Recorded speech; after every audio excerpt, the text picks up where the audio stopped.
ఇప్పుడు ఈ విధంగా ఉన్న ప్రోగ్రామ్‌ని నేను సమ్ చేద్దాం అనుకున్నా. ఈ నంబర్స్ అన్నిటిని 1, 2, 3, 4, 5 చేస్తే నాకు సమ్ రావాలి. ఎంత సమ్ చేస్తే ఏమొస్తదో. దీనంతా సమ్ చేసి ఒక దాంట్లో పెట్టాలి. సమ్ చేద్దాం. మొత్తం యాడ్ చేద్దాం. ఫస్ట్ ఇక్కడ రన్ చేస్తే మీకు ఈ విధంగా అవుట్‌పుట్ వచ్చింది కదా! దీన్ని నేను సమ్ చేస్తా చూడండి ఎలాగో. చూడండి ఒకసారి ఫస్ట్. ఇంతవరకు మీకు అవుట్‌పుట్ అయిపోయింది.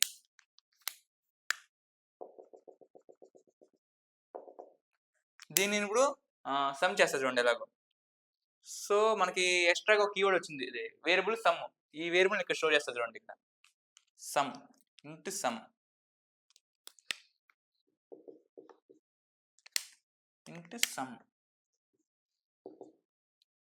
ఇప్పుడు నేను చేస్తా అంటే మళ్ళీ అగైన్ సమ్ చేయడానికి ఇంకో లూప్ రాస్తాను. సమ్ చేయడానికి ఇంకో లూప్. చూడండి ఒకసారి INI ఇనిషియల్. నెక్స్ట్ బిగిన్ చేస్తే నెక్స్ట్ ఏం చేయాలి? ఎండ్ చేయాలి. ఎండ్ చేశాను. నెక్స్ట్ ఫర్ ఈచ్ లూప్ వాడతాను. For each just for loop లాగా.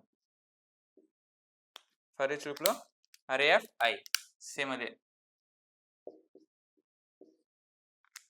ఇప్పుడు ఇక్కడ నేను ఏం చేస్తా అంటే డాలర్ డిస్ప్లే వాడతాను. డాలర్ డిస్ప్లే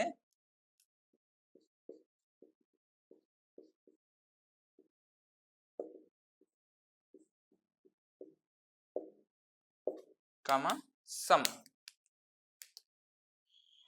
ఇక్కడ ట్విస్ట్ ఏంటంటే ఒక నిమిషం అండి.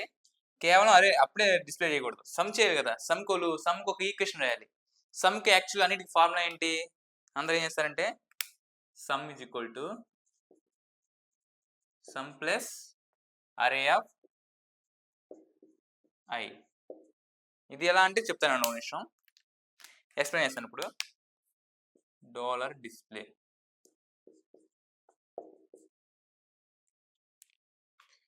డాలర్ డిస్ప్లే చేస్తే ఏమొస్తుంది? ఒక నిమిషం. యాక్చువల్ ఫస్ట్ పర్సెంటేజ్ సమ్ చేసేద్దాం ఫస్ట్. పర్సెంటేజ్ ఇది కామా సమ్. మనకు కావాల్సిన అవుట్‌పుట్ సమ్ అంతే.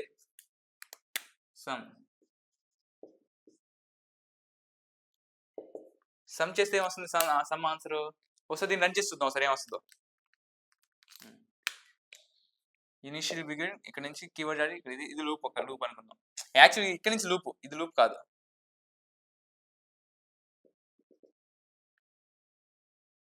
ఇది ఒక లూప్. ఈ లూప్ స్టార్ట్ అయితే ఏమైందంటే చూద్దాం ఒకసారి ఫస్ట్. ఇది మీకు తెలిసి ఎలా వచ్చిందో. ఇప్పుడు ఇక్కడ చూద్దాం సరే ఇక్కడికి ఏమైందో. ఫర్ అరే ఆఫ్ I. అరే ఆఫ్ I అంటే I వాల్యూ ఇనిషియల్‌గా స్టార్టింగ్ ఫ్రమ్ 0. ఇక్కడికి వస్తుంది అయిపోయిన తర్వాత. సమ్ ఈజ్ ఈక్వల్ టు ఇనిషియల్‌గా 0 అవుతాం ఇక్కడ. అవసరం లేదు. సమ్ అనేది 0 ఇనిషియల్‌గా plus array of 0. 0 plus 0 0 plus array of 0 ఎంత ఉంది? అరే ఆఫ్ 0లో 1 ఉంది. 1. సో 1 వస్తుంది. నెక్స్ట్ పైకి వెళ్తుంది. నెక్స్ట్ అరే I వాల్యూ అప్డేట్ అవుతుంది. Array of 1. Next sum is equal to సమ్‌లో ఎంత ఉంది? 1 ఉంది. 1 plus array of 0 1 2. 1 plus 2 3. 3 4 5 up to చూస్తే నెక్స్ట్ ఏమవుతుంది? 3. నెక్స్ట్ మళ్ళీ పైకి వెళ్తుంది. Array of 2.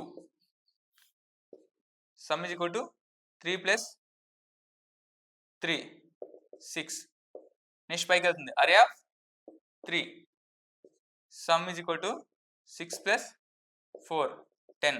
Next sum is equal to 10 plus last word 5 15. Answer is 15. ఇక్కడ మీరు ఇక్కడ రాశారు కాబట్టి ది ఆన్సర్ 15 వచ్చింది. నేనేమంటున్నా అంటే ఈ విధంగా వేస్తే ఆన్సర్ 1 3 6 10 15 లాస్ట్ వాల్యూ 50 వస్తుంది. నాకు ఎలా రావాలి? నీట్‌గా ఎలా రావాలంటే ఆన్సరు అరే ఆఫ్ 0 ఈక్వల్ టు ఇది. అరే ఆఫ్ 1 ఈక్వల్ టు సంథింగ్.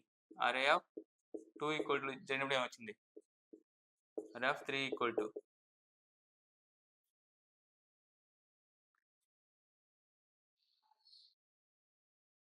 ఈ విధంగా రాసి తర్వాత సమ్ నెంబర్ ఏమొచ్చింది? 1 2 3 4 5. తర్వాత సమ్ వాల్యూ 1 అని రావాలి. సమ్ వాల్యూ 2 అని రావాలి. ఇక్కడ ఏం చేస్తాను నేను? జస్ట్ చేంజ్ చేస్తా చూడండి ఇక్కడ. మీరు ఈ విధంగా వచ్చిన దాన్ని ఏం చేస్తారంటే దీన్ని మోడిఫై చేస్తాను చూడండి ఎలా చేస్తాను. జస్ట్ ఇక్కడ దీన్ని మోడిఫై చేసుకుంటా display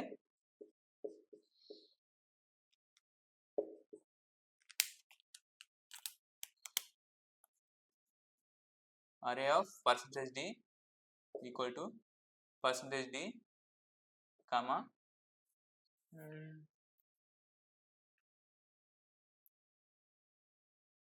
next sum is equal to percentage d. ఏం వాడామంటే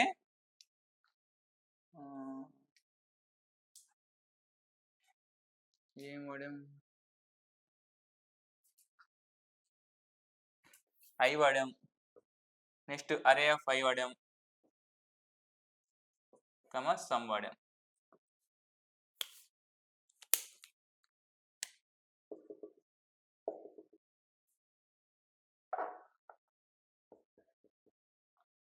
సో అరే ఆఫ్ పర్సెంటేజ్ అంటే ఇది అరే ఆఫ్ 0 1 2 3 4 5 అందుకని ఐ వాడాను I. Next array of percentage ఇది ఈ వాల్యూ కోసం, దానికోసం పర్సెంటేజ్ వాడాను. అరే ఆఫ్ 0 ఎంత ఉంది 1 2 3 4 ఆన్సర్ 1 2 3 4 5 ఎలిమెంట్స్ వస్తాయి. ఇది ఇండెక్సింగ్ నెంబరు, ఇది నార్మల్ వాల్యూ.